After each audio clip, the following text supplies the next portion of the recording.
Fala galerinha, tudo bem? Nessa aulinha de hoje, nós vamos bater um papo específico sobre a lei da gravitação universal de Newton. Então vamos fazer um mergulho breve aí na astronomia, dar uma passeadinha aí, pensando numa preparação para a prova da OBA, Olimpíada Brasileira de Astronomia, tudo bem? Então o nosso papo hoje é sobre Newton. A aula passada falamos sobre Kepler, então aqui é uma continuidade do processo de gravitação universal. Eu sou o professor Luciano Oliveira e você sempre é muito bem-vindo ao meu canal. Então conte comigo e vamos bater um papo aí rápido, porém importante, sobre a gravitação universal, ok? Então vamos começar exatamente pelo começo, né? Então essa aqui é a lei da gravitação universal de Newton, nos traz algumas ideias interessantes, tá? Ele propõe que dois corpos se atraem gravitacionalmente com forças de intensidade diretamente proporcional aos produtos de suas massas, ou seja, massa 1 e massa 2, tá? Eu multiplico as massas, tá? E a força é inversamente proporcional ao quadrado da distância que separa o centro dos dois corpos. Professor, não fez muito sentido, vamos colocar aqui a equaçãozinha então. Newton chegou a essa equação nos dizendo que a força era o produto das duas massas, ó, massa 1 e massa 2, tudo bem? Aqui os dois objetos, tá? As duas pessoas no caso. Dividido pelo quadrado da distância que separa os dois. Então a força é inversamente proporcional ao quadrado da distância, ok? Então teve bastante trabalho para fazer isso aqui, mas ele conseguiu, utilizando uma série de ferramentas matemáticas poderosas para a época, né? Que ele conseguiu chegar nessa relação bem interessante. Essa constante é uma correção matemática, tudo bem? Essa constante ela tem um valor de 6,67, 10 a menos 11 Newton-metro quadrado quilogramas ao quadrado, tá bom? Essa constante, geralmente a OBA até aproxima geralmente para 6,7, 10 a menos 11, tá? Mas no caso, o valor original está aqui aparecendo para você. Então essa força, ela calcula constante, massa, distância ao quadrado. Fez o produto das massas, dividiu pelo quadrado da distância, multiplicou por uma constante que é dada aqui, constante universal, vale para qualquer sistema, para qualquer duas massas, né? Essa força você consegue calcular, tá bom? Isso aqui, na verdade, é a segunda lei de Newton. Força, massa aqui no cantinho, ó. E esse pedaço aqui é a aceleração, tá bom? Veremos numa próxima tela que isso aqui é o cálculo esse comecinho aqui, ó, que eu tô circulando aqui virtualmente, ele é o cálculo da gravidade, tá bom? Mas a gente vai falar daqui a pouquinho sobre isso, ok? Então, Terra, Lua, um corpo, uma pessoa e outra, uma pessoa e um objeto, a Terra e uma carreta, a Terra e uma pena, não importa. Ela aplica uma força de gravitação exatamente igual essa equação propõe, ok? Então, vamos criar uma situação aqui analisando, por exemplo, nossa Terra, que eu vou chamar de massa MA, e a nossa Lua, vamos chamar de massa B. Há uma distância que separa seus centros, né? Essa distância é chamada distância orbital, tá? É a distância que vai lá do centro da Terra até o centro da Lua, tá? E aqui nós temos aqui um par de ação e reação, ou seja, a força que a Lua faz sobre a Terra é a mesma que a Terra faz sobre a Lua. Isso aqui é a terceira lei de Newton. Toda ação gera uma reação igual e contrária, perfeito? Então, em módulo, essas forças são sempre iguais, tá bom? Não é porque a Terra tem mais massa que ela faz mais força sobre a Lua do que a Lua sobre a Terra, tá bom? É um par de interação. Isso é garantido pela terceira lei de Newton. Toda ação é igual à reação. Perfeito? E aí, nessa telinha aqui, vou mostrar mais ou menos como é que funciona o cálculo de gravidade, o que é a intensidade de campo gravitacional segundo Newton, tá? Então imagina essa bolinha, um objeto qualquer, colocado na Terra. Esse objeto tem massa M2, esse objeto aqui que é a Terra tem massa M1, ok? Então, vamos analisar a distância do centro do objeto até o centro da Terra. A gente chama isso de raio também orbital, ou raio simplesmente, né? Imagina que você fosse no lugar dessa bolinha. Então você está na superfície da Terra, então de você, do seu corpo, né, até o centro da Terra, tem essa distância que é o próprio raio da Terra.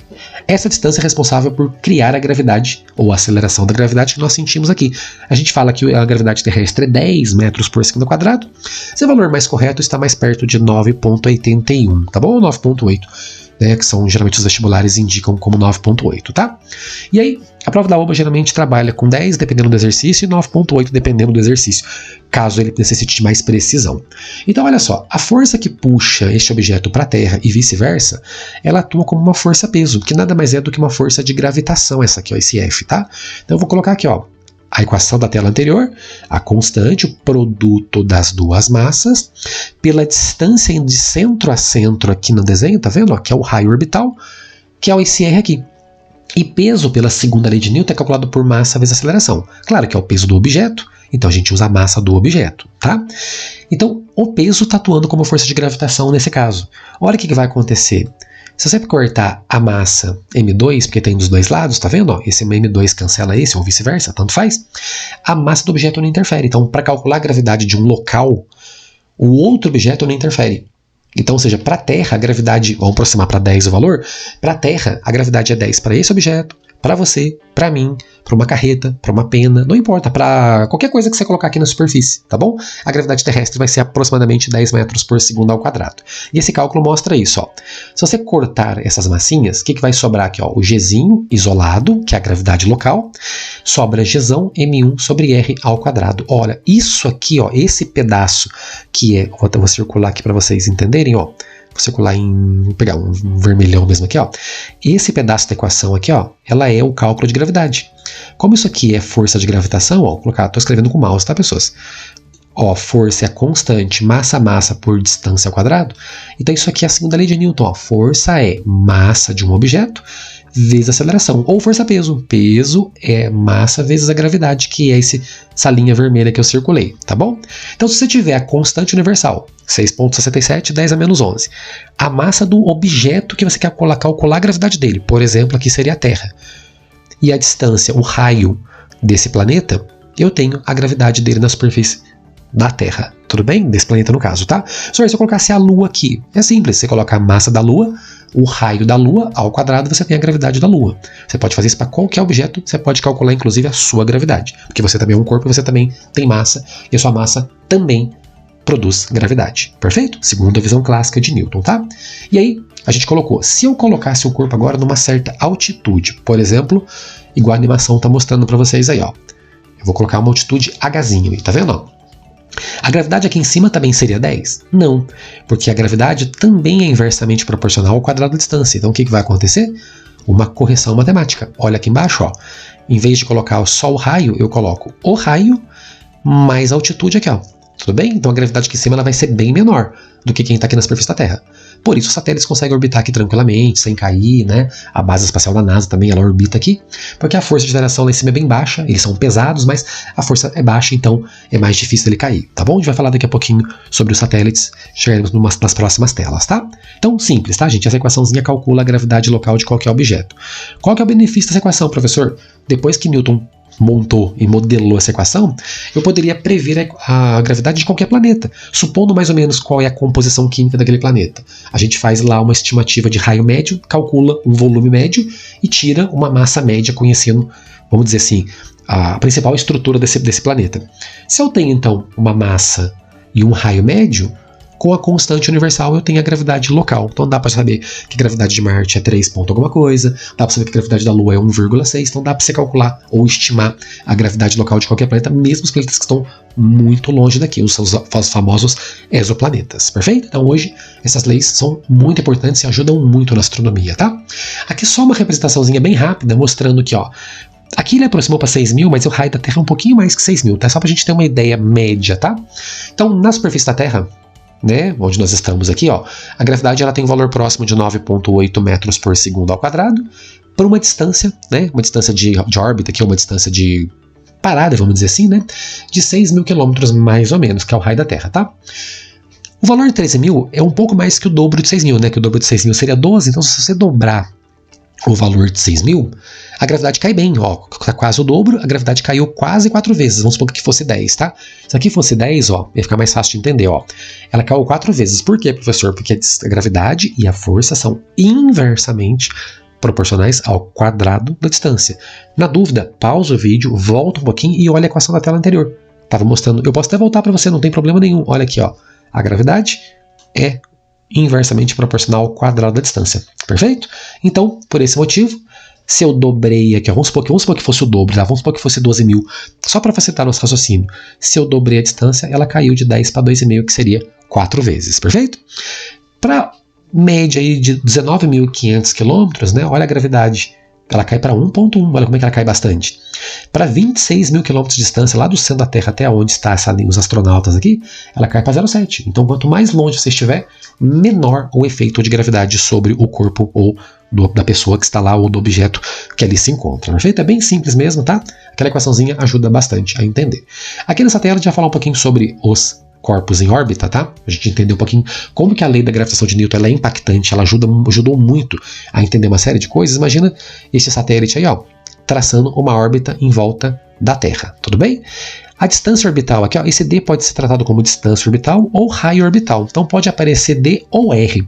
Coloquei os dois na dúvida, perfeito? Então, olha só, essa órbita aí, vamos supor que ela fosse contínua, tá? Eu só fiz uma voltinha para entender que ele está orbitando. O que está acontecendo, pessoas? Esse satélite, para ele orbitar, ele tem que ter uma velocidade adequada para a distância que ele se encontra aqui, que ele chamou de D igual a R aqui, tudo bem? Como ele está girando, ele vai executar movimento circular, a força que está presente ali para segurar ele, a gente chama de resultante centrípeta. Então, olha só, ele tem a velocidade linear, ou seja, se ele perder contato gravitacional com a Terra, ele vai sair voando em linha reta e vai embora daqui, perdemos o satélite, tá? Então ele tem que ter uma velocidade adequada para estar ali, não é qualquer velocidade que coloca esse satélite ali, perfeito? Falaremos daqui a pouco. E o que tem uma força puxando ele para o centro, que é uma força de gravitação. A Terra está puxando ele, está exercendo uma força sobre ele e vice-versa, né? E o efeito dessa força por estar circulando a gente chama de resultante centrípeta, perfeito? Então, na igualdade eu faço essa montagem, ó. Centrípeta, massa, velocidade ao quadrado sobre raio. E a força de gravitação a gente viu na tela anterior, constante, massa dos dois, sobre distância entre eles ao quadrado, de centro a centro, tá? Aqui eu estou considerando o mzão, eu não coloquei para não ficar muita informação no desenho, tá? Mas o mzão é a massa da Terra, o maiúsculo, tá? O mzinho é a massa do satélite. Como eu estou calculando a centrípeta para o satélite, aqui apareceu massinha, tá bom? Então olha o que vai acontecer, massinha corta. Professor, o que significa isso? Significa que se você colocar aqui no lugar de satélite uma bolinha de gude, sei lá, vamos pegar objetos aleatórios, um carro, né, um caminhão, um prédio, um navio, ou se qualquer coisa que seja, não importa, tá? Ele vai ter nessa altitude a mesma velocidade para orbitar. Então a massa dele não interfere, tá? Pode ser uma bolinha de gude, pode ser um prédio orbitando. A massa dele não interfere, tá? Então no final você vai ter a simplificação dos raios aqui também, tá vendo? Ó? Você vai ter essa equação aqui, que é a equação da velocidade orbital. O que é isso? Se você pegar aqui a raiz quadrada, desse quadradinho aqui, tá bom? Deixa eu pegar agora só aqui um laser para forçar aqui um pouquinho mais, gente, ó. Você pegar esse quadradinho aqui e passa como raiz, tá? Então você vai ter constante massa sobre distância orbital, ó, aqui embaixo, né? Dividido. E aí o que vai acontecer? Com essa equação você sabe que velocidade ele precisa ter para ele ficar orbitando aqui a nossa Terra. Tudo bem? Baseado nessa distância e nessa massa, ok? Simples mesmo, direto, tá? E aí na próxima tela a gente tem a questão de que, se você lançar um objeto aqui na Terra horizontal, o que acontece? A tendência é que se você lançar com pouca velocidade, ele caia próximo de você. Quanto mais velocidade você acrescentar nele, mais ele pode andar aqui na linha, mas uma hora ele vai cair. Existe uma velocidade adequada para você lançar ele aqui, para que ele fique caindo, mas ele vai caindo, mas a Terra vai se curvando, então ele entra aqui numa linha paralela, ele vai caindo, tá, gente? Quando o objeto está orbitando a Terra, o que acontece? Ele está caindo continuamente sobre a gravidade da Terra. Então imagina que você lançou um satélite aqui, ó, ele vai querer cair.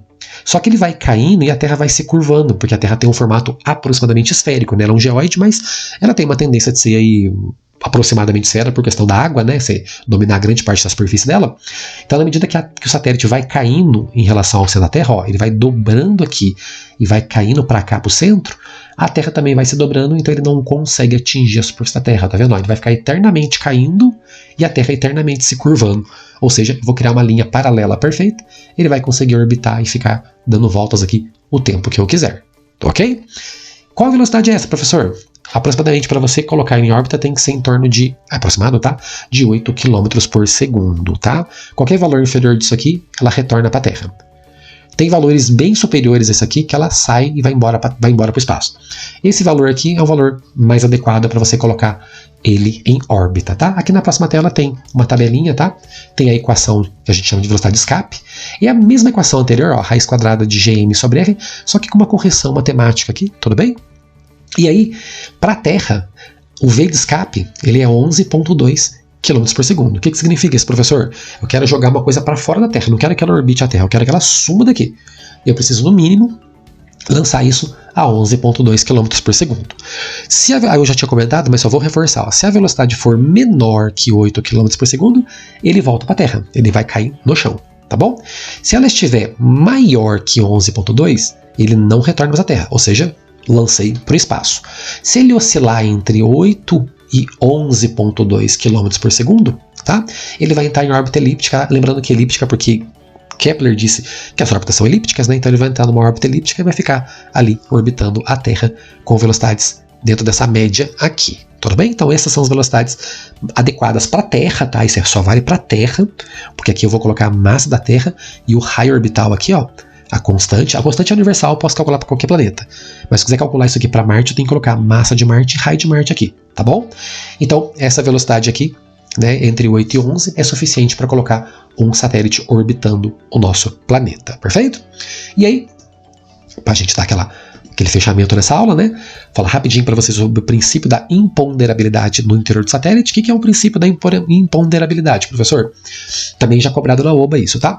É a ausência aparente do peso dentro do satélite, né, que faz com que os corpos flutuem lá dentro, não querendo, entretanto, né, significar que a força gravitacional seja nula. Ou seja, um satélite aqui orbitando a Terra, a base espacial da NASA, por exemplo, orbitando a Terra, lá tem que ter gravidade. A gravidade da Terra tem que chegar até lá. Por quê? Senão esse satélite, essa base, ela vai embora, né? Se ela perder a interação com a Terra de força e de gravidade, ela vai embora, não tem o que segure ela ali.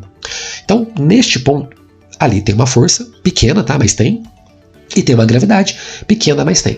Mas pelo fato da base ter que ficar girando, né, orbitando a Terra, para ela não cair, pelo princípio da inércia, que é a primeira lei de Newton, todo corpo que se movimenta tende a escapar em linha reta. Então quem está ali dentro da base está sempre, entre aspas, tá, sendo jogado para fora da órbita. Então tem a sensação de gravidade zero. Isso é o princípio da imponderabilidade, tá?